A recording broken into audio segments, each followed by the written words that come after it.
मेरा नाम डॉक्टर महमूद नदीम है।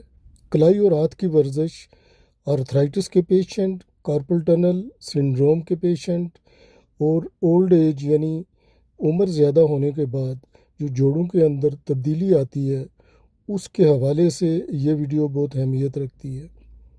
और कुछ लोग जिनके रिस्ट और हैंड यानी हाथ और कलाई के फ्रैक्चर के बाद वो इस पर कास्टिंग करते हैं यानी कि प्लस्तर लगा के रखते हैं, उसके बाद ये जोड़ स्टिफ हो जाते हैं, सख्त हो जाते हैं और कामकाज के दौरान इनमें मुश्किलात पैदा होती है।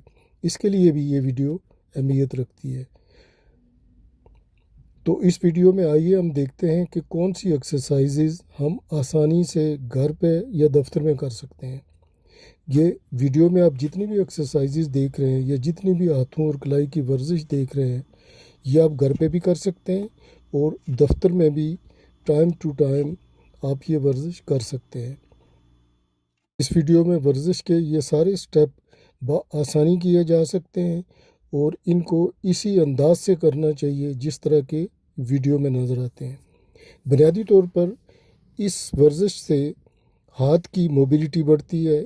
रिस्ट और हैंड की ये जितनी भी एक्सरसाइजेज हैं, ये रिस्ट और हैंड को स्ट्रेच करती हैं, मसल्स को स्ट्रेंथ देती हैं, जोड़ों में मोबिलिटी और जोड़ों को हरकत देने में ये काफ़ी मददगार साबित होती है।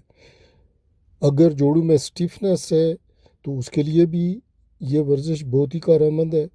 और वर्जिश रोज़ाना 10 सेकंड से 30 सेकंड तक एक टाइम में करनी चाहिए और रोज़ाना 4 से 5 दफ़ा कम अज़ कम ये एक्सरसाइज करनी चाहिए।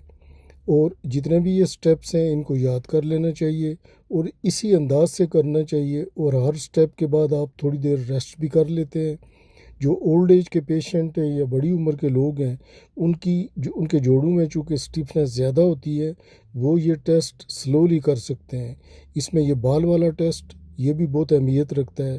और याद रखने की बात यह है कि ये सारे टेस्ट या एक्सरसाइज के ये सारे तरीक़ाकार जो हैं, ये हाथ और कलाई के मसल्स को स्ट्रेंथ करते हैं, स्ट्रेच करते हैं और इसके अलावा उनमें हरकत, जोड़ों में हरकत को फैसिलिटेट करते हैं यानी मददगार साबित होते हैं। कलाई के जोड़ों की स्टिफनेस को कम करते हैं। इसके अलावा ये जोड़ों को, हाथ को और कलाई को वार्म अप भी करते हैं।